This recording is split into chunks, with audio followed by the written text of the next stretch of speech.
Assalamualaikum warahmatullahi wabarakatuh. Nama saya Dava Triandika dari kelas A2.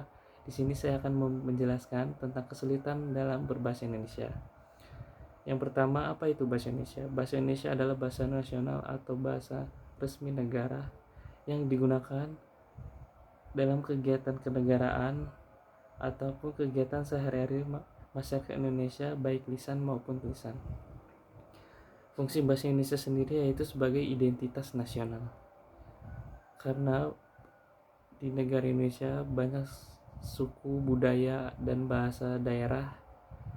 Jadi bahasa Indonesia yaitu sebagai mempersatukan segala bahasa atau suku yang ada di Indonesia. Selanjutnya tentang kesulitan dalam berbahasa Indonesia. Menurut saya ada dua hal, yaitu lisan maupun tulisan.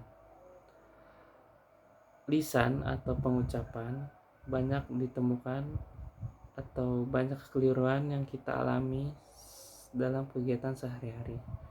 Biasanya kita secara tidak sadar mencampurkan bahasa daerah maupun bahasa asing.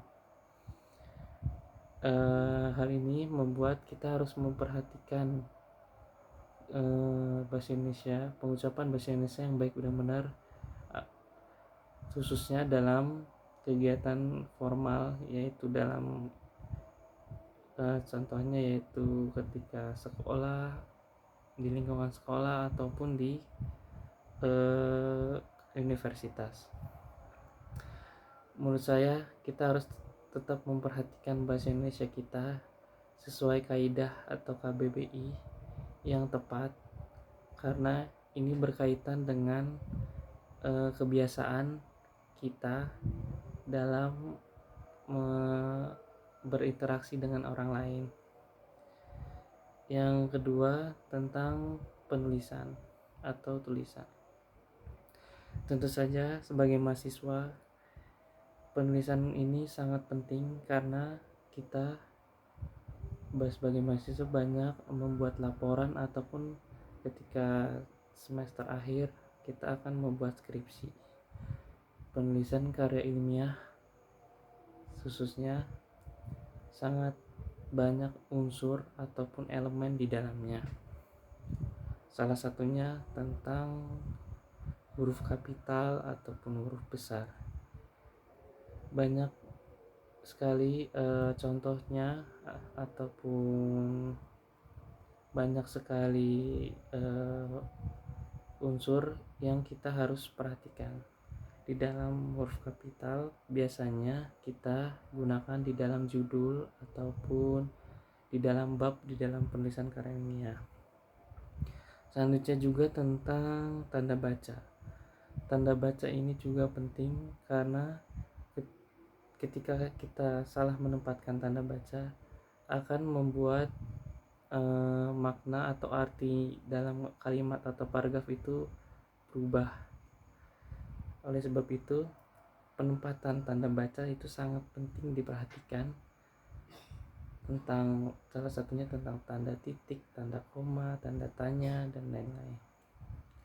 Selanjutnya juga tentang etika penulisan karya ilmiah.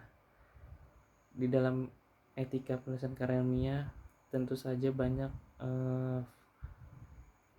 contoh tentang etika di dalam penulisan.